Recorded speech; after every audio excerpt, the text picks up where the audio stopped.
Her face was swollen, blood on her lip, eyes wild, silent. And behind her, Eva, trembling in her wheelchair, clutching a stuffed bear like it could shield her from hell. 3:02 a.m. My breath fogged the glass as I opened the door. No words, just terror, just need. Then my phone vibrated. A single message from her. "Don't you dare shelter them." And in that moment I understood everything. My sister, Mara, married Jackson when we were in our 20s. He was charming, the kind of man that knew how to tilt his head just right when he listened, how to touch a shoulder like reassurance was currency. At first, I was relieved. Mara had always needed protecting. She was fragile, sweet, too trusting. And Jackson? He seemed like the shield she'd always been missing. But now, standing in front of me, her arms wrapped around her daughter like armor, I saw it. The years, the bruises, the silence, the weight of fear she'd carried for so long.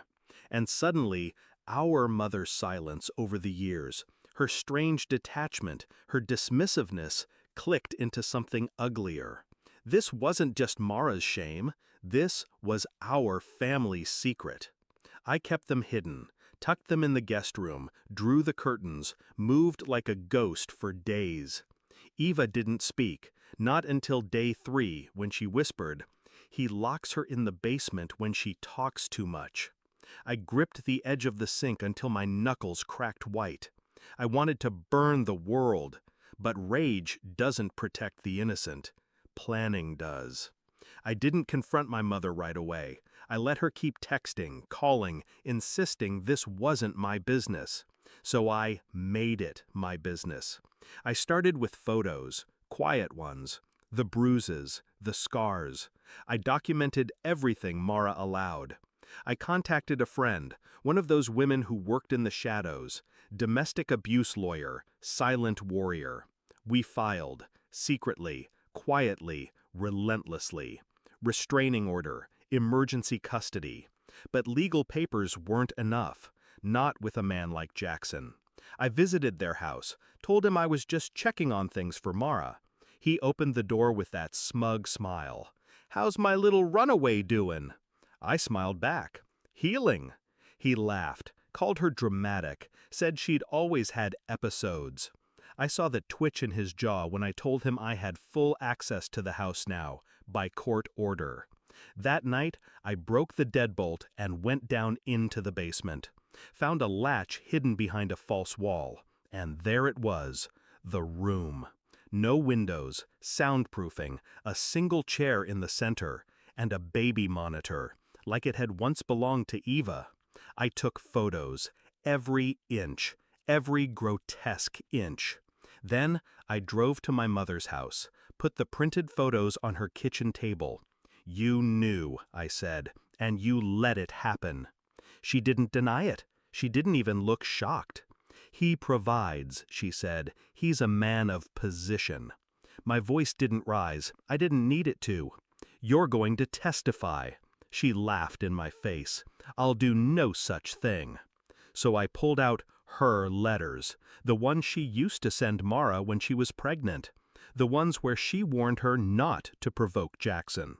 I'd taken them from the attic during a holiday visit years ago, back when I thought they were just controlling, not confessional. Now, they were leverage. Court moved fast after that. The judge saw the photos, the basement, the bruises.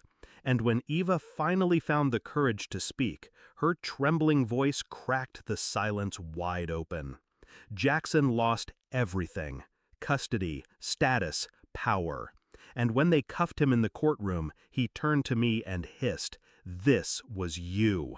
I didn't flinch. I just looked him in the eye and said, "She's not alone anymore." But that wasn't the end. See, monsters like Jackson don't disappear quietly.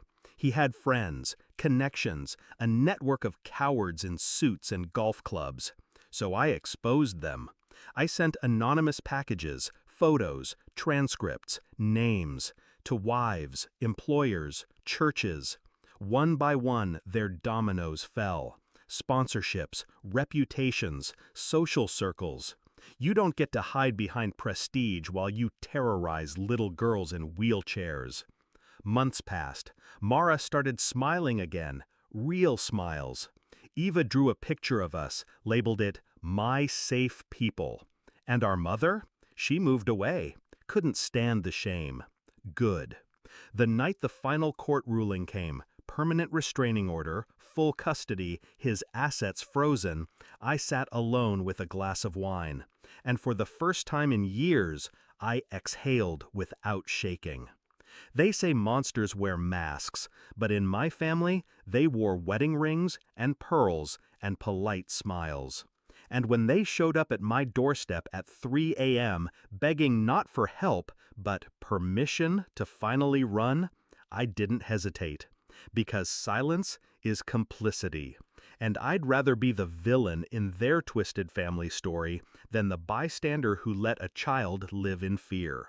Some monsters wear wedding rings, but now they wear orange jumpsuits too.